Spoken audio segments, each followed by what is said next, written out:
शब्द निकाला है तो ये पूछने पड़ रही है कि 2025 में मोहम्मद से मोहब्बत हुई क्या? उससे पहले क्या समस्या थी?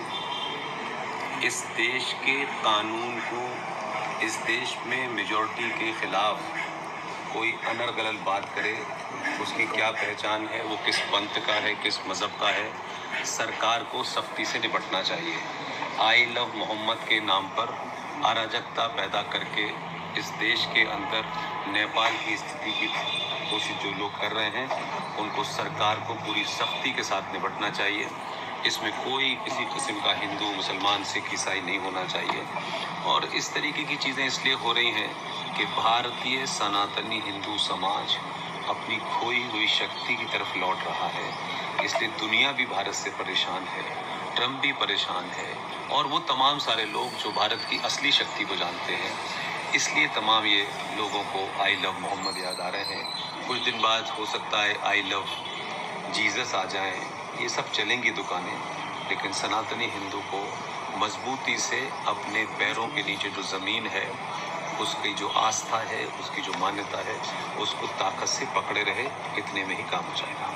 सर, पूरे भारत के अन्य राज्यों पे धर्मांतरण का कई मामला चल रहा है। छत्तीसगढ़ पे खासकर जो जंगली क्षेत्र है, वहाँ पे जाके आदिवासी लोगों को क्रिश्चियन के द्वारा अपने धर्म में लाने की कोशिश की जा रही है। कितना कैसे रोक लगाया जा सकता है? देखिए, पहले तो ये शब्द जिन हिंदुओं ने निकाला है कि धर्मांतरण हो रहा है, ये सबसे गलत शब्द है।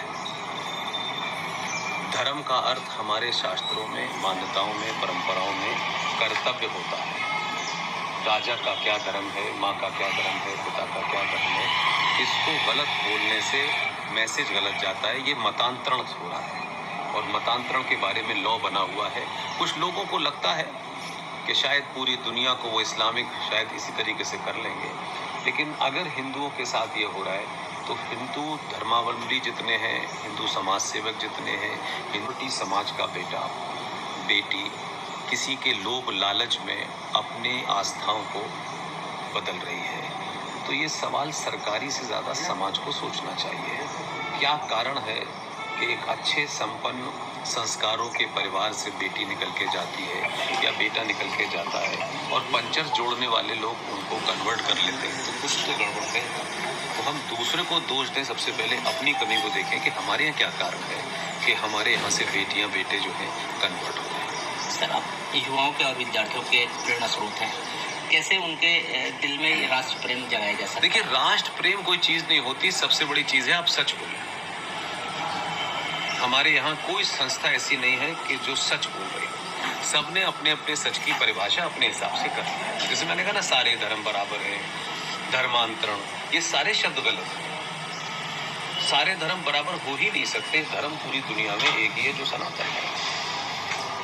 हम गलत तरीके से परिभाषित कर रहे हैं। ऐसे ही इन बच्चों को इस देश में आज़ादी के बाद से 6 शिक्षा मंत्री बने और 6 मुसलमान शिक्षा मंत्री बने। ताज्जुब की बात यह है कि शिक्षा मंत्री 6 होने के बाद भी वो आज कहते हैं कि साहब हमारे पास एजुकेशन नहीं है, तो ये उनकी समस्या है। लेकिन सनातनी हिंदू को मैं सिर्फ इतना ही कहना चाहता हूँ कि बिना ओरिजिनल सोर्स के कोई बात नहीं कहनी। सुनी सुनाई बातें, नेताओं की बातें, कुछ हिंदू संगठन है, कुछ भी बकते रहते हैं, न पढ़ते हैं, न उनको उसका बेस पता होता, न उसकी गहराई पता होती।